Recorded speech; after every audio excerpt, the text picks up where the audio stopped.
நீங்கள் பார்த்து கொண்டிருப்பது காஸ்பல் டிவியின் இருளில் ஒளி என்ற நிகழ்ச்சியை பார்த்துக்கிட்டு இருக்கீங்க.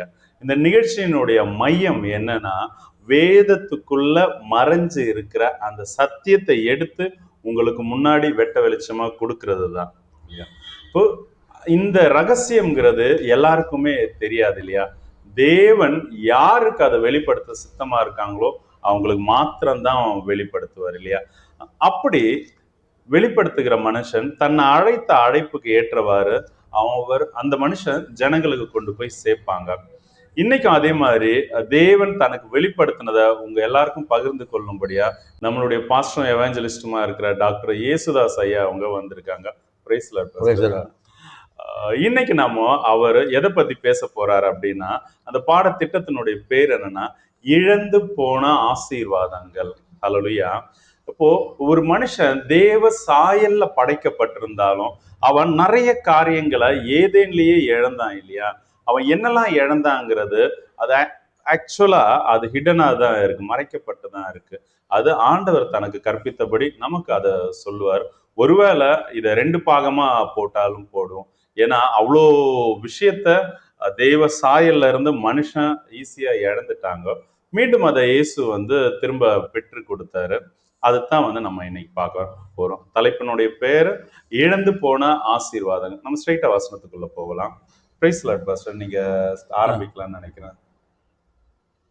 In the commencement, I would add hearty tribute Elohim God Almighty. முதலாவதாக என்னுடைய நன்றியை தேவனுக்கு செலுத்துகிறேன். Grace, peace to you from God Father, Lord Christ Jesus. பிதாவாகிய தேவனாலும் கர்த்தராகிய இயேசு கிறிஸ்துவினாலும் உங்களுக்கு கிருபை சமாதானம் உண்டாவதாக.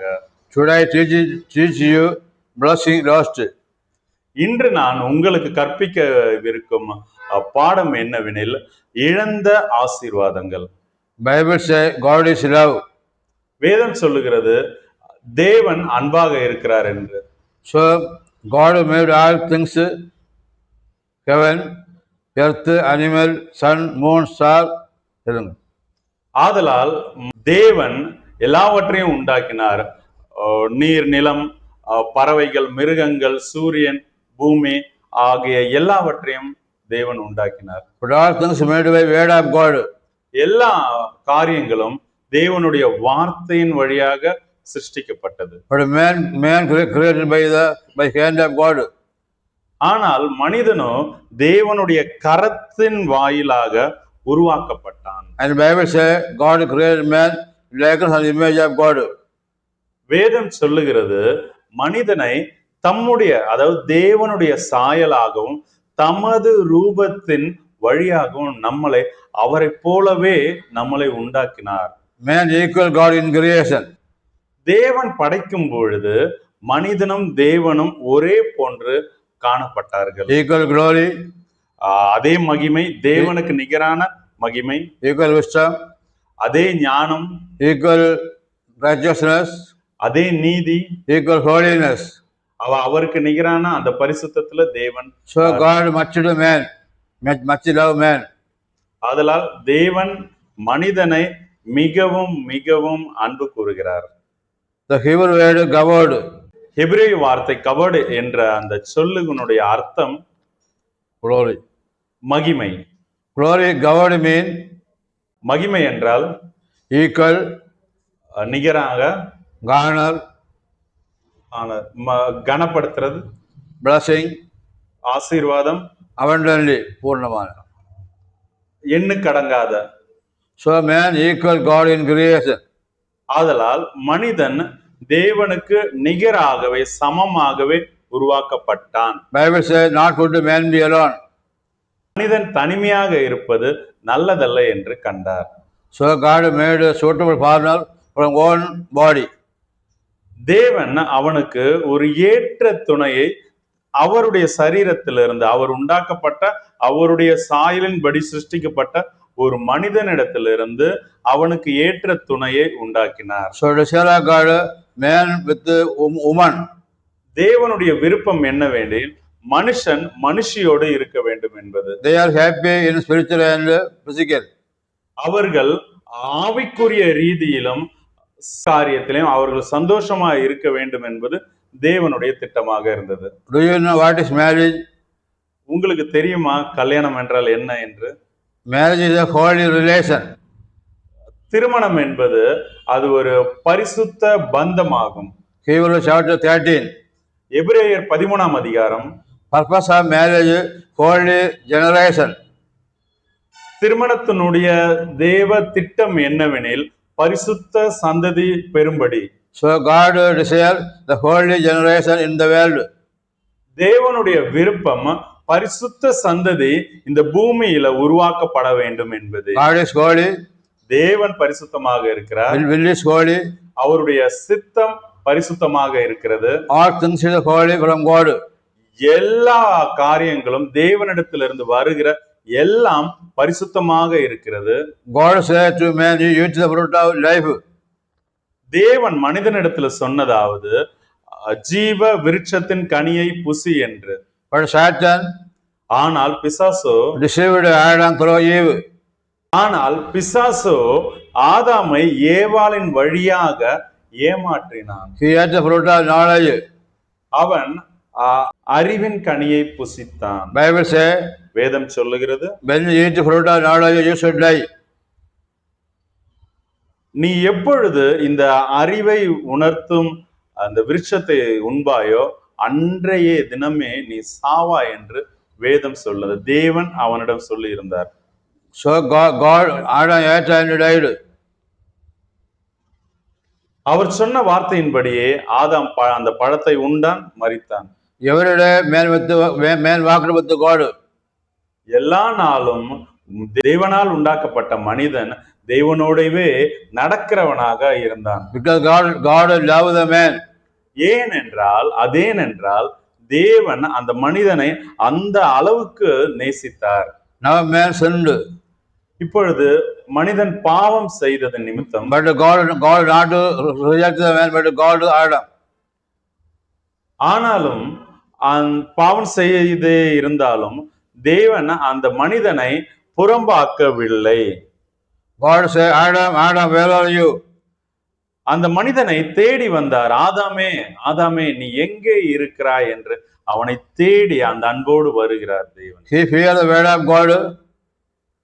அவன் தேவனுடைய சத்தத்தை கேட்ட பொழுது and guided among trees. அவன் தன்னை மரத்துக்கு பின்னாக ஒளித்து கொண்டவனாக காணப்பட்டான். He said, I am nakedness. அவன் சொல்லுகிறது என்னவென்றில் நான் நிர்வாணியாக இருக்கிறேன் என்று. God said, who will say you are naked? தேவன் கேட்கிறது என்னவெனில் நீ நிர்வாணி என்று உனக்கு அறிவித்தவன் யார்? Did you eat the fruit of knowledge? நீ புசிக்க வேண்டாம் என்று நான் விளக்கின அந்த கனியை புசித்தாயோ என்று கேட்கிறார். So God understand. தேவன் புரிந்து கொண்டார். Man became a God. மனிதன் தேவனை போல மாறினான் என்று. He came in knowledge of God. அவன் தேவனுடைய அந்த அறிவை பெற்றுக்கொண்டான் என்று. Now we allow a garden. நாம் இப்பொழுது தோட்டத்தில் அனுமதித்தால் he has the fruit of life. அவன் ஜீவ விருட்சத்தின் கனியை புசிப்பான். So he live ever. அவன் என்றென்றும் சாகாதபடிக்கு இருப்பான். Never died. அவனுக்கு மரணம் இல்லை. So God threw out Adam from garden. ஆதலால் ஆதாமை ஏதேன் தோட்டத்திலிருந்து புறம்பாக்கினார். So Adam unable to eat the fruit of life. ஆதாமினால் அந்த ஜீவ விருட்சத்தின் கனியை புசிக்க இயலவில்லை. So life lost. God threw out Adam from garden. ஆதாமை தேவன் ஏதேன் தோட்டத்தை விட்டு வெளியே எரிந்து விட்டார், துரத்தி விட்டார், தள்ளி விட்டார். So now Adam lost the eternal life. ஆதாம் தனக்கு நியமித்திருந்த அந்த நித்திய ஜீவனை இழந்தவனாக காணப்பட்டான். Where is eternal life? அந்த நித்திய ஜீவன் எங்கே இருக்கிறது? Bible say, வேதம் சொல்லுகிறது, in the tree of life. ஜீவ விருட்சத்தின் கனியை புசிப்பதன் வழியாக அந்த நித்திய ஜீவன் இருக்கிறது. Life in tree of life. ஜீவன் அந்த ஜீவ விருட்சத்தின் கனியை தரும் மரத்துல இருக்கிறது. Genesis 2:9. ஆதியாகமம் 2:9. John the Gospel says, யோவான் எழுதின சுவிசேஷ பகுதியில் சொல்லுகிறார், In the beginning was Word, ஆதியிலே வார்த்தை இருந்தது, Word was God, அந்த வார்த்தை தேவனா இருந்தது, the life in Him. அவருக்குள் ஜீவன் இருந்தது. So the life in Christ. ஆதலால் அந்த ஜீவன் அது கிறிஸ்துவுக்குள்ள இருந்தது. John the Gospel 6:68 says, யோவான் எழுதின சுவிசேஷம் 6:68 வசனத்தில் இவ்வனமாக சொல்லுகிறது, eternal life is in the Word of God. தேவனுடைய வார்த்தையில் நித்திய ஜீவன் உண்டு என்று. John the Gospel 14:6 says, 14:6 இந்த நித்திய ஜீவன் எதில் உண்டு என்று சொல்லுகிறார், I am the way, life and truth.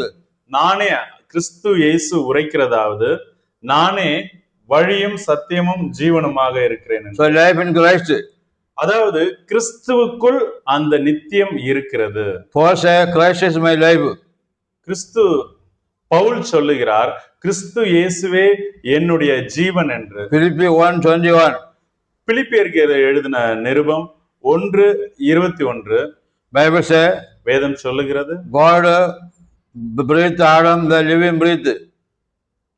Adam. ஜீவ சுவாசத்தை ஆதாமுக்குள் அவர் உட்புகுத்தினார் என்று வேதம் சொல்லுகிறது. So life in Word, அதாவது வார்த்தையில் ஜீவன் இருக்கிறது, life in Christ, கிறிஸ்துவுக்குள் ஜீவன் இருக்கிறது, life in Spirit. ஆவியில் ஜீவன் இருக்கிறது. So ஆதலால் now Adam இப்பொழுது ஆதாம் lost the eternal life. நித்திய ஜீவனை ஆதாம் இழந்தான். Now God threw out Adam from garden. இப்பொழுது ஆதாமை தேவன் அந்த தோட்டத்திலிருந்து வெளியே துரத்தினார். He unable to eat the life tree fruit. அவனால் அந்த ஜீவன் தரும் விருட்சத்தின் கனியை புசிக்க இயலவில்லை. He lost eternal life அவன் நித்திய ஜீவனை இழந்து போனான். because ஆதாமினால் the way to garden closed. தோட்டத்துக்கு செல்லும் வழியை தேவன் அடைத்தார். But through Christ, ஆனால் கிறிஸ்து இயேசுவின் வழியாக God opened the door to heaven. நித்தியத்துக்கு செல்லுகிற, அதாவது பரலோகத்துக்கு செல்லுகிற வாசலை கிறிஸ்து இயேசுவின் வழியாக திறந்து வைத்தார். Christ, கிறிஸ்து இயேசு சொல்லுகிறார், I am way to Father. நானே பிதாவினிடத்திற்கு செல்லுவதற்கான வாசலாக இருக்கிறேன், I am life to Father. பிதாவினிடத்தில் சேரக்கூடிய ஜீவனாக இருக்கிறேன் என்று I am the truth. சத்தியமாக இருக்கிறேன் என்று Christ, கிறிஸ்து சொல்லுகிறார், I am way, நானே வழி, I am truth, நானே சத்தியம், I am life நானே ஜீவனாக to Christ, from Father to Father. பிதாவினிடத்துல செல்வதற்கு. So through Christ, ஆதலால் கிறிஸ்துவின் வழியாக we can receive the eternal life. நாம் மீண்டும் அந்த ஆதாம் இழந்த நித்திய ஜீவனை பெற்றுக்கொள்ள இயலும். So first lost blessing, eternal life. முதலாவதாக மனிதன் இழந்தது என்னவெனில் நித்திய ஜீவனை இழந்தான். Second blessing, God. இரண்டாவது எதை இழந்தான் என்றால் அவன் தேவனை இழந்தவனாக இருந்தான். Now God threw out man from garden. தேவன் மனிதனை தோட்டத்திலிருந்து துரத்தி விட்டார். So he alive alone. இப்பொழுது அந்த மனிதன் தேவன் இல்லாத ஒரு வாழ்வை வாழுவதற்கு நியமிக்கப்பட்டான். So reason of God leave out. ஐக்கியம், தொடர்பு, அந்த ஒரு இணைப்பு துண்டிக்கப்பட்டதை காணுகிறோம் நாம். Men unable to walk with God.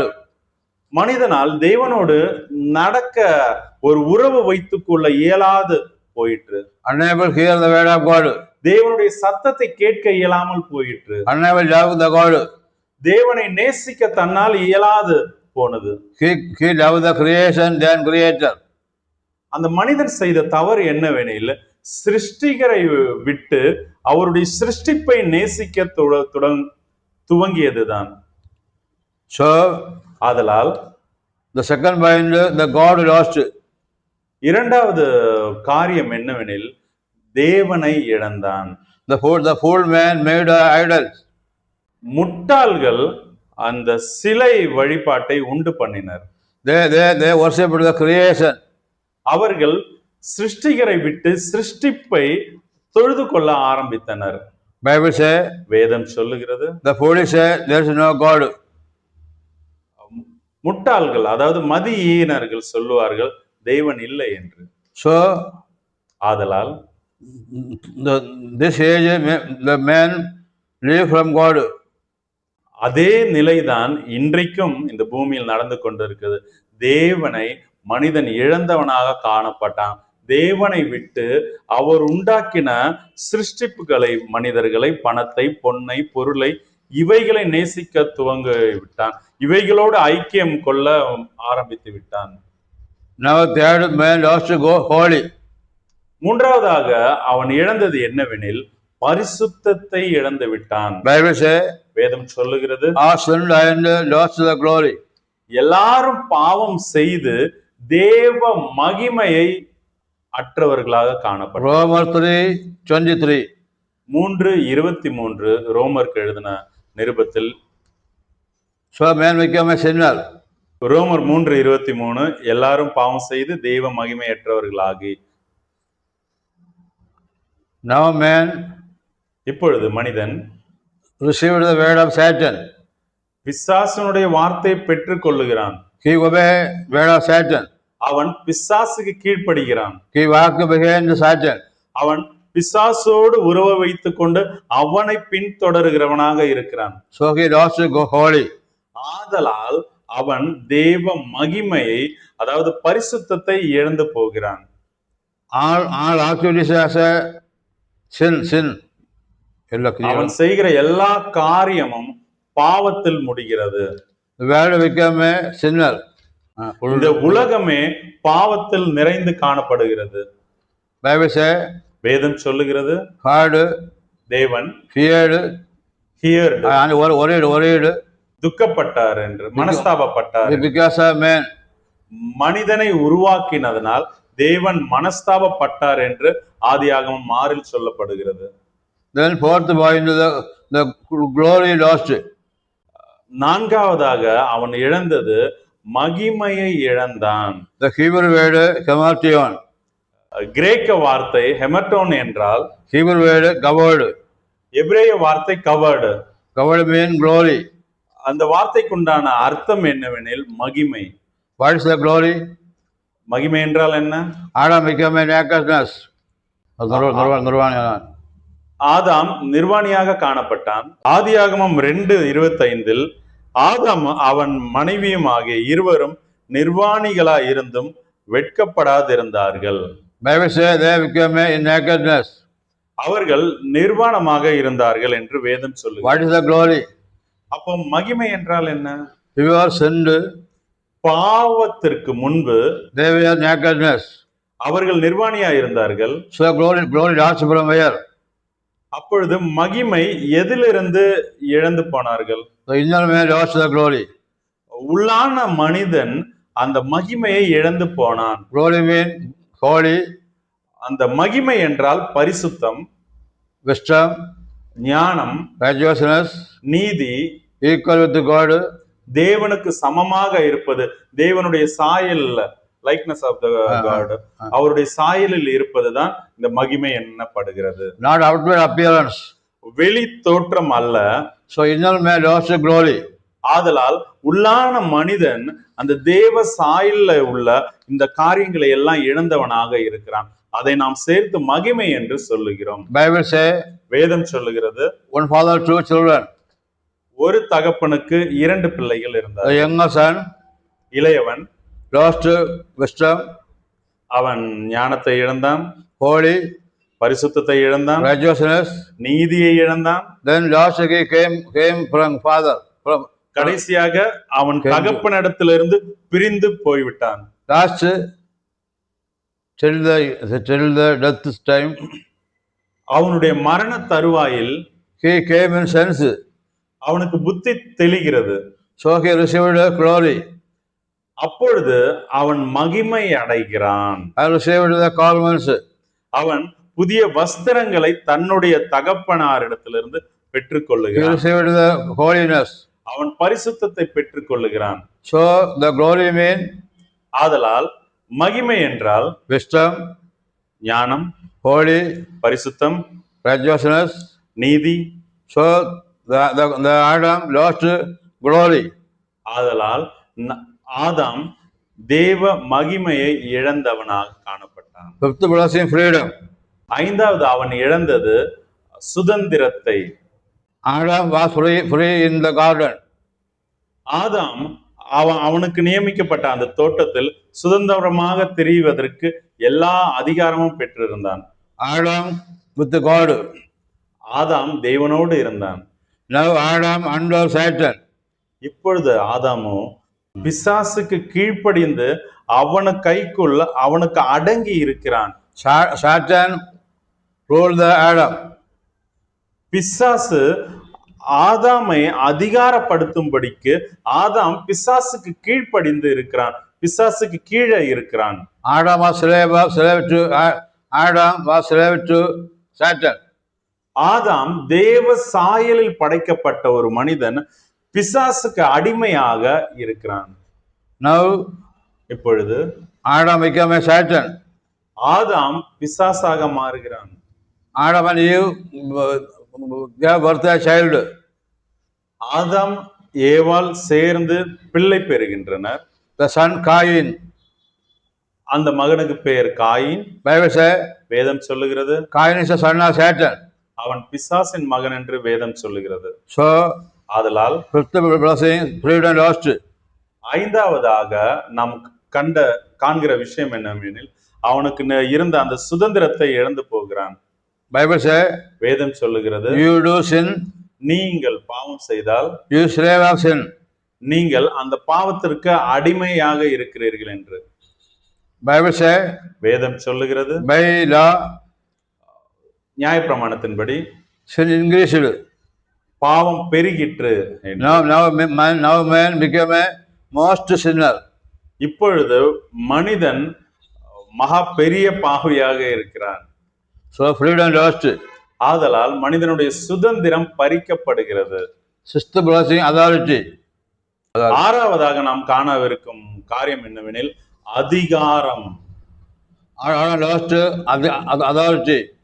ஆதாமுக்கு கொடுக்கப்பட்டிருந்த அந்த அதிகாரத்தை அவன் ஆண்டு கொள்ளுங்கள் என்று கொடுக்கப்பட்ட அதிகாரத்தை இழந்தே போனான். She became a slave. அவன் பிசாசுக்கு அடிமையாக போய்விட்டான்.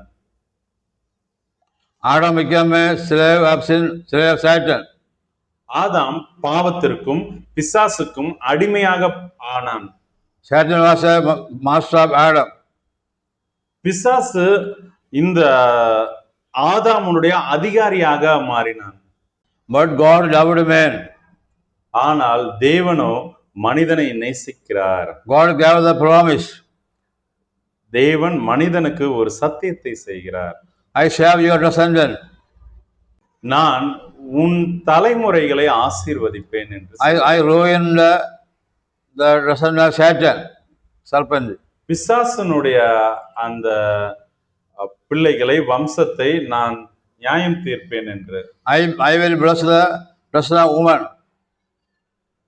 நான் இந்த ஸ்திரீனிடத்திலிருந்து பிறக்கும் பிள்ளைகளை ஆசீர்வதிப்பேன் என்று சொல்லுகிறார். Mean Christ from woman. அதாவது கிறிஸ்து இயேசு ஸ்திரீயின் வழியாக பிறப்பதை குறித்து சொல்லுகிறார். So through Christ, ஆதலால் கிறிஸ்து இயேசுவின் வழியாக we expect blessing.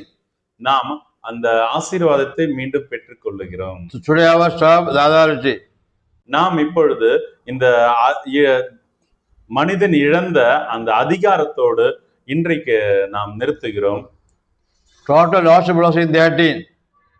மொத்தம் 13 ஆசீர்வாதத்தை இழந்திருக்கிறான். Now we teach six blessing. 6 காரியங்கள் தேவன் கொடுத்து மனிதனால் இழக்கப்பட்ட ஆசீர்வாதத்தை பார்த்தோம்.